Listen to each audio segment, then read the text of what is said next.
New York, and on the new Hot 97 app.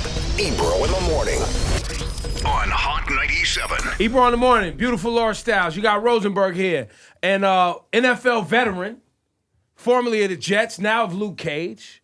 Friend of mine, and I guess I'll call him a friend of the show, even though it's his first time up here. Thomas Jones on the program. There he is. Boom. Thomas Jones. What's good? What's good? What's up? What's up? So, what happened to your dreads, man? I didn't believe that was your real hair. Yeah, that was my real hair, man. I'm a character actor. I like to get into the character. Yeah. You know what I'm saying? So I let my hair grow out about two and a half years ago, and I shot a movie in 2016 where I let my beard kind of grow out. It don't grow all the way in, but it grew out enough. And I let my hair grow. And then after I shot the movie, I just let it keep growing. Cheo Coker hit me like, yo, we doing season 2. I need you in New York in 2 weeks. By that time, my hair had already grown out. I said, listen, it makes sense for me to keep my hair because in season 1, I was in prison and I had a low haircut. So now time has passed, so I'm getting out. And he was like, yo, that makes sense. So it worked. Now, if anybody hasn't been watching Luke Cage, your character and Theo Rossi's character, Shades, were in prison together. Yeah. And had a relationship, which has become, I've noticed on the internet, a big thing because that's obviously for, black male character and the prison lifestyle, embracing the fact that when people are inside, sometimes they have homosexual relationships. Was that a big, as you as an actor, was that like something that you were like, wow, this is a big undertaking. This is like a very heavy topic that I'm about to be a part of. Well, I mean, I've been acting. I played in the NFL 12 years and retired. And to be honest, kind of stumbled into acting. It wasn't something that I really was aspiring to do. And once I committed to it 4 years ago, when I started getting cast for stuff like Being Mary Jane and little roles in Straight Outta Compton and stuff like that, I realized, it's me telling somebody's story. Yeah. You know what I'm saying? The first thing my acting coach told me is that you never judge anyone's characters. It's not your job to judge the characters. It's your job to bring that character to life. Mm-hmm. This season of Luke Cage, we were telling a story. I've never been to prison, but obviously you hear the stories about what happens in prison. And I think what was so dope about it is they made it about the relationships and the relationship and two human beings that cared about each other and not the sexuality part. Right. You know what I'm saying? Because it was more than just sex. Yeah, that's something totally different. You know what I'm saying? Because at the end of the day, people are people. You know what I mean? I felt like it was an opportunity for me to show my range as an actor. Sometimes, when you're a football player or an athlete or an artist and you try to jump into this industry, people, they automatically look to see, they don't look to see if you're good, they look to see how bad you are. You know what I'm saying? And I put work in. I was in L.A., been out there 4 years. I was in 2 different actor studios, 3.5 hours, 6 hours a week. You know what I'm saying? For 3 years, I'm a trained actor now. You know what I'm saying? I'm the real deal. I enjoy acting. It helped me peel back layers on who I was as a person. Football makes you a very closed-off person, and I'm totally different now than when I play. Mm-hmm. You know what I'm saying? My energy's different. My mindset's different. And most of that is because of acting. Shout out to my coach, Franz Turner, man. He really kind of helped reshape and mold me as a person to become this actor I am now. It's interesting, too, that you say that because I knew you when you was playing, right? We was cool then, and now to know you now.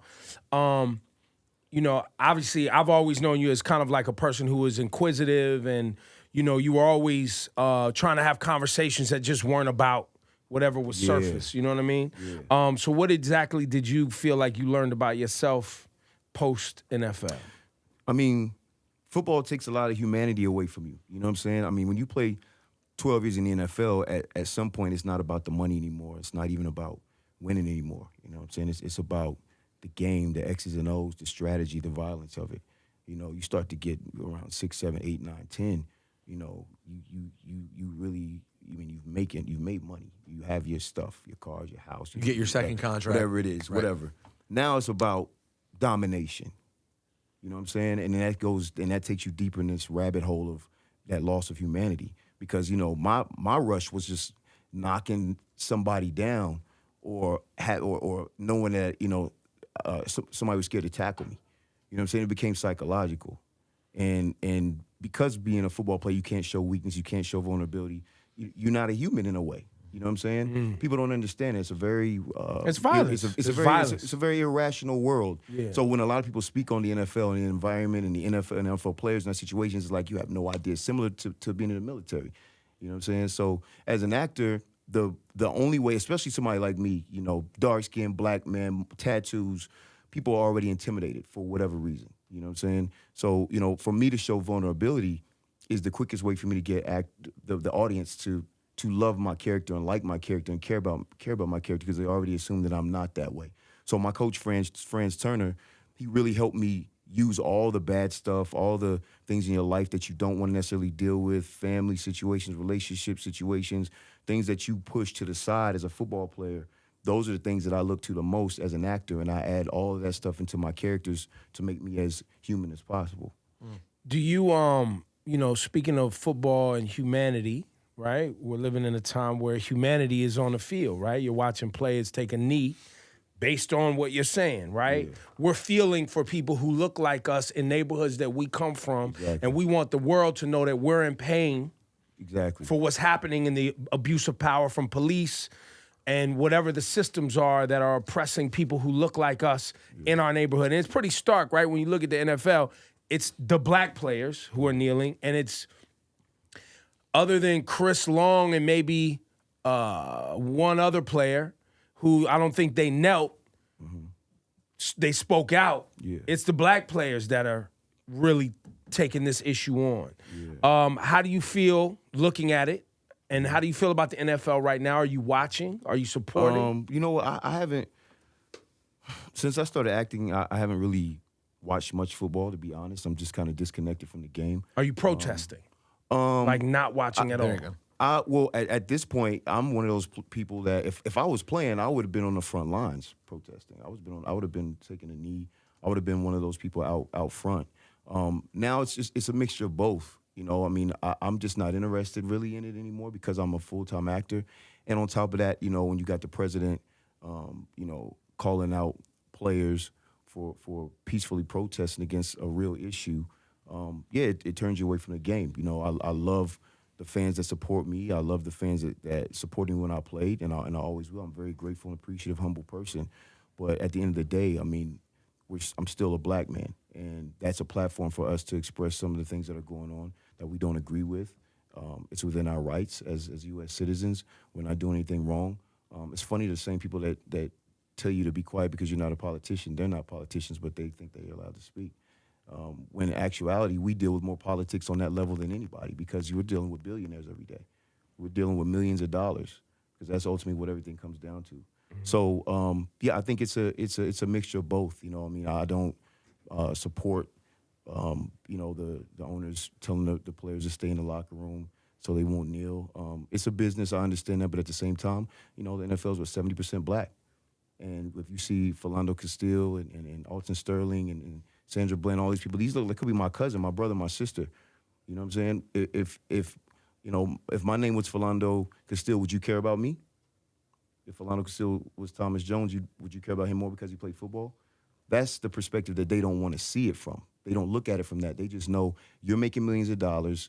What are you complaining about? As if we're not earning the money. That's the crazy part about it. There's a couple layers to it. That's the thing about it is, like, you'll see comments on social media like, you know, you guys are complaining, you're making all this money and blah, blah, blah. And it's like, do you know what I'm doing for this money? You know what I'm saying? I'm 39 years old. I'll be 40 next month. My body is messed up bad. Yeah, but it's You know that what I'm whole saying? shut up and dribble mentality, though, because I've heard it, you know, from both sides, and obviously we support the protest. But I've definitely heard, even with people that surprise me, where they're like, they're rich. What do they have to complain about? Because, I mean, obviously, if you see someone who's doing better than you, you think their life's happier, and that doesn't mean that. You know what I'm saying? I mean, what we're doing, everyone in the world can't do. It's why we earn the money. You know what I'm saying? It's an equal opportunity situation. The owners need us to make them billions. We need them to make our millions.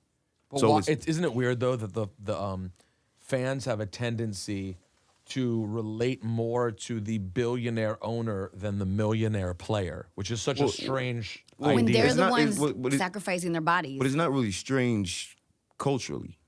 Right. You know what I'm saying? Because, you know, Because it's a racial issue. Yeah, I mean, I think if you don't understand black culture, then you can't understand our struggle. Well, and if you also, frankly, feel uncomfortable, and even though you enjoy the game of football, if on some level it makes you angry that these black men are that rich, and you're more comfortable with the white billionaire than you are with the black millionaire. It's deeper than that. In our society here in America, and probably greater in the world, the idea of black and brown people performing for money and everyone else's entertainment is ingrained in what's kind of supposed to be. So when those people who are gifted and also happen to be black and brown are now saying, I'm unhappy about something, everyone's like, what are you unhappy about? You just get to perform for a living. And it's like, well... Yeah, you're right. You're right. I'm giving you my body and my spirit. Yeah. I'm giving you my gifts for your own entertainment. You don't care about my human side. No. Yeah, you're right. And then there's some people that just want to watch the game, and I understand that too. There's some people that don't like politics across the board. You know what I'm saying? They don't like politics in football. They don't like politics, period. You know, they don't care what's going on around them. But the reality is you can't run from this. You can't run from what's going on. You know what I'm saying? Because, you know, if you're a white fan, 70% of the people you're cheering on and watching and that are making, you know, your Sundays enjoyable are black.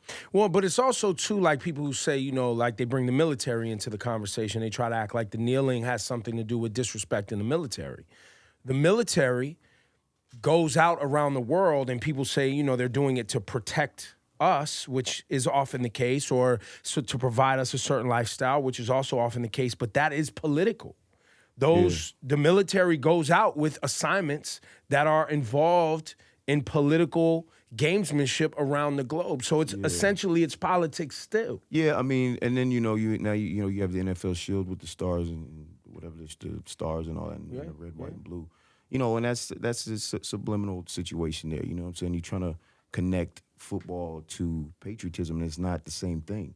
Football is football. Football is a game. You know what I'm saying? It's a multi-billion-dollar industry. It has nothing to do with the military. The military is the military. They fight and they protect this country, protect us. You know what I'm saying? And serve. But football is football. So, you know, my thing is if you want to use the stars and the red, white, and blue and make it about patriotism, you got to deal with both sides of the fence. What are you hearing, if you're hearing anything? Do you talk to players?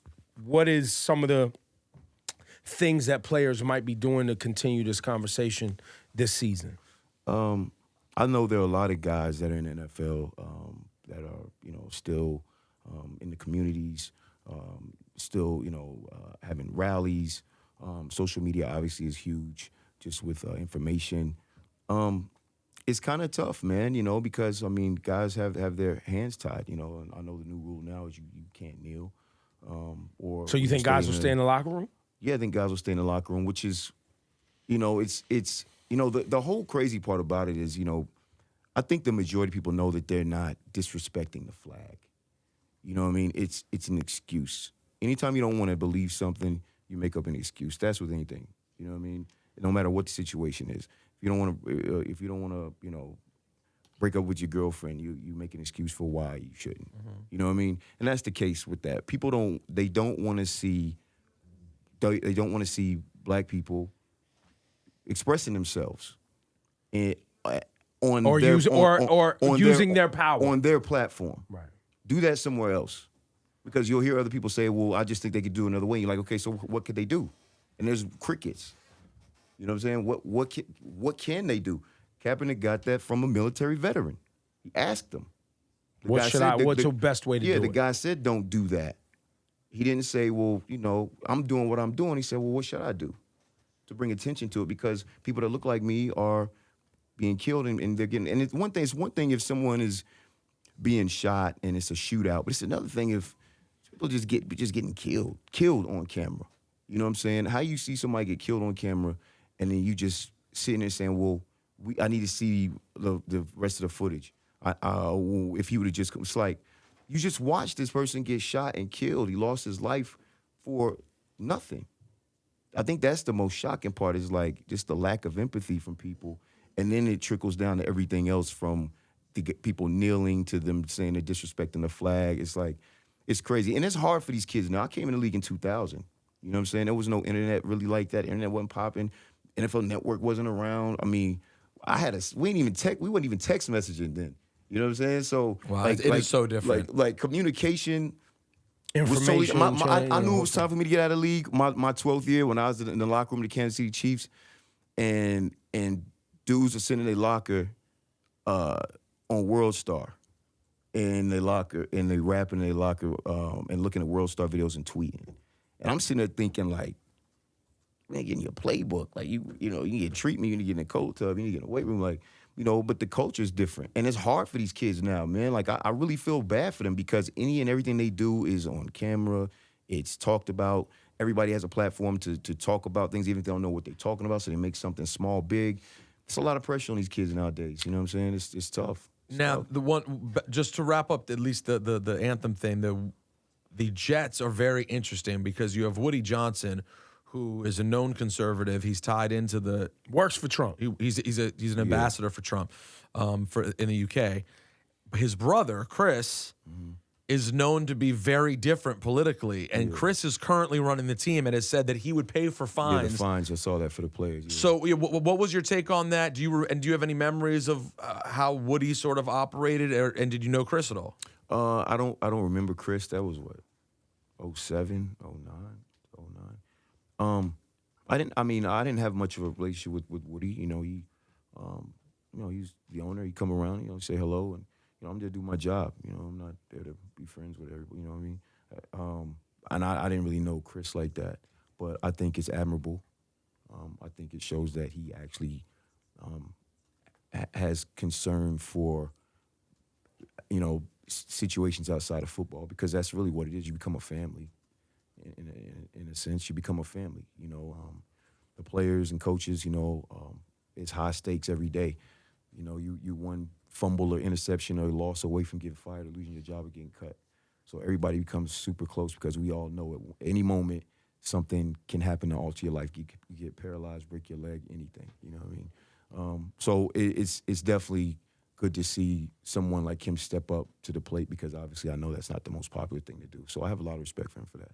Do you have a close? You were there how many years? 3. Just 3. Yeah. Do you have any?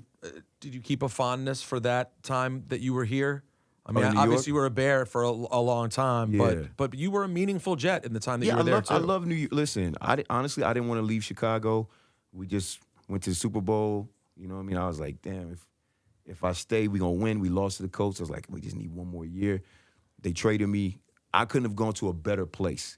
You know what I'm saying? What was so crazy is when they traded me, I had a meeting with Curtis Martin and Mike Tannenbaum and Eric Mangini, and he literally passed the torch. That's dope. It was because Curtis Martin did. Curtis Martin was like, this is the guy that I want to come in and replace me. And so we had a meeting out at Hofstra University, and it was just dope, man. He literally passed the torch, and I'm in New York. You know what I'm saying? I went to UVA. I'm from Virginia. All my friends I know from Virginia, New York, Jersey. I'm the only dude when I played for the Cardinals wearing Timbs. Everybody looking at me crazy. Right. 120 degrees, and my coach like, "Well, you got them construction boots on for?" And I'm like, "Man, these are Timbs, man. Leave me alone." So I was glad to be back on the East Coast, man. Especially, come on, New York City, playing for the Jets. Like, yeah, I mean, especially at that point in my career where I kind of come into my own. The first year was tough because I had actually a radio show here. That's where I met Ebro. With both of y'all, actually, I had a show with Miss Jones in the morning. Yeah, that's right. On my Tuesdays off. So I would come in the city from Long Island and do the show with her. So that's why I walked in today and was looking around like it don't even look the same, man. It's crazy. We got a couple. We made some changes. It's really the same. Like if I was to peel back studio's the really layers, the same, unfortunately. Miss Jones probably Just got some wallpaper. gum still stuck under here somewhere. Yeah, but nah, bro. I mean, New York playing for the Jets, man, was like, and then we got one game away from the Super Bowl.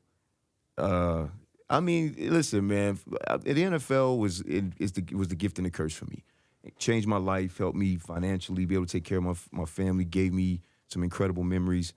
The curse was, physically, I mean, my body's in pretty bad shape. I had over 2,600 carries and over 10,000 yards, and I have a mentality even now of just deal with it.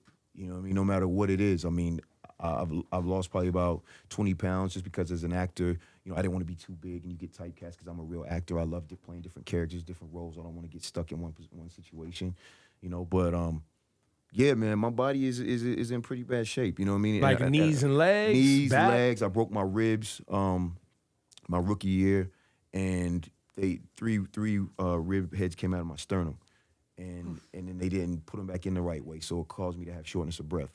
So I don't breathe deep within my diaphragm. You know what I'm saying? I breathe kind of in my upper chest. And I played like that through my whole career. And you just deal with it. You know what I mean? I just had the mentality. You know, I come from a tough family. My mom and dad were coal miners in VA. I mean, all I know is just get it done. And that's what I was able to do my whole career. So you're not thinking post-career. Because if you're thinking post-career while you're playing, your career's going to be over soon. Yeah. You got to keep thinking. You got to think, I'm going to play for the next 100 years. And train like I'm going to play for 100 years. Yeah, train. Because, you know, I mean, remember that time I dusted you in the gym. Yeah, in the gym. I had to take him to the gym and be like, yo, fam, if you want to last in the NFL, you got to work out with me. So I had a music label, right? And I had a deal with Steve Rifkin. And so I bump into this dude out at Steve Rifkin's house in L.A. And the next day, he like, yo, let's go to the gym. And I'm looking at him like, you want to go to the gym with me? Yeah. So we go to the gym. Yeah. This dude can't do one pull-up. That's not I'm right, like, man. Couldn't do anything. I dusted him in the gym. Dusted him. How can you do? Crushed him on I had to tries, do the assisted pull-ups, man. I had to hold the dude's ankles and try to shove him up there. That's sad. Crushed him on the bench. Handled him on the bench. How do you do on legs? my Legs, he crushed me. Ebro got big, though. Ebro got big, like, you know what I mean, at one point. I looked at because I remember Ebro when I first came, and then I saw him, and that was probably about 3 years after that, and he kind of got a little stocky. I was like, oh, okay. Well, his natural frame is you only have two options, honestly. Ebro really only has fat or jacked. That's it. He has two modes. So what you gonna do? What you better get in the gym. Exactly. Better get in the gym. No, but so talk about the you know, I mean, obviously we hear a lot about CTE. Those injuries, the position you played is one of the more violent positions, being a running back, right? Yeah. Like there's certain positions on the field that are a lot more violent than others. Everybody lives in that space. Yeah. The CTE issue, I've read articles where people say the NFL's covering it up. They're not really telling the truth.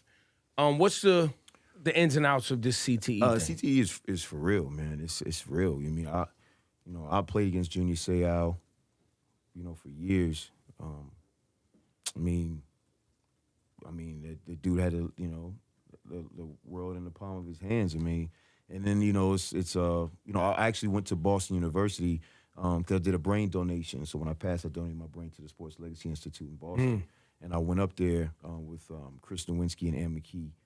And they're two people that are really doing a lot of research on CTE and stuff. And they had about 33 deceased NFL players' brains up there. It's like you got an apple, right? You know, your brain's an apple and you just keep dropping it on the floor. It's gonna bruise. Yeah, eventually it's gonna bruise, right? And it'll turn brown. You can't eat it anymore, so you gotta throw it away. You can't throw your brain away. You know what I'm saying? So how do you deal with it? Let me ask you something. You said the NFL 70% black men. I think it is. Last time I checked, I might be wrong for you. But regardless, where I'm going is I've had the debate with a lot of people because I feel like owners and fans caring about the players outside, off the field, and who they are as humans, as you brought up, is a piece that needs to be discussed. Like, you're watching these people literally risk their lives for your entertainment. How are you as a human, even though they chose to do this? How are you as a human just going to separate that, right? Yeah. And the reason I say that is because I've always felt that most of the people who choose to play in the NFL, yeah, you love the game, but you're doing it for the money. You're doing this because you want to change your life, your family's life, and your generations ahead. Yes, you love the game, but you also want the money, and you have a skill set at a young age where they're saying, hey, man, come do this, and you get moved along because you continue to be healthy and have a skill set that can make you millions of dollars.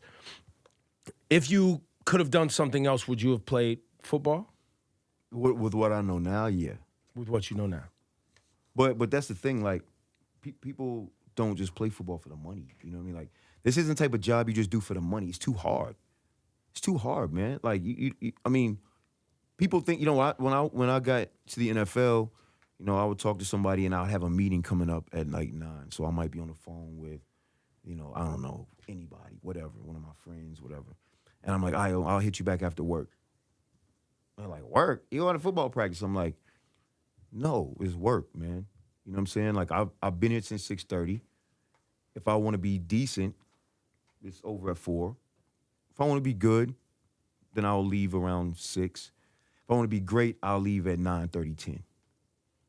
You know what I'm saying? So Every day. So from 6:30, well, Mondays is the day after the game. So, you have, you work out at 7, 8 in the morning, then you watch the game film around 9 o'clock, and then you get the game plan for the next week already. You know what I'm saying? So on Monday, I'm staying till about 4 or 5 o'clock because I'm already in the game plan. I'm already scouting who I need to play. If we're playing the Ravens, I need to know what Ray did yesterday. I need to know what Ed Reed did yesterday. Tuesday's my day off. So you know what? I'm banged up from the game.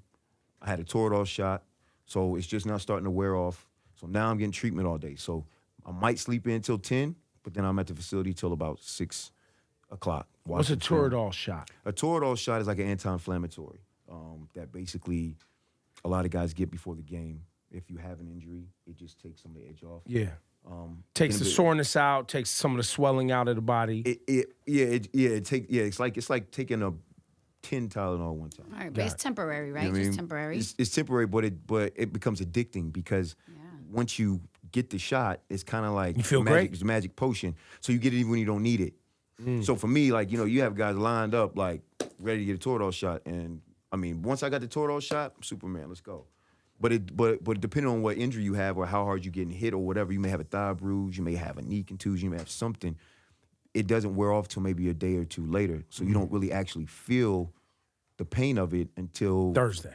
So if you got a game on Sunday and then we playing the Thursday night game on NFL Network, now I got 3 days and we traveling. So we got a game Sunday, then we got to go to we play the Redskins at home on Sunday, and then we got to go to Foxborough on Thursday to play the Patriots on Thursday night. I got 3 days.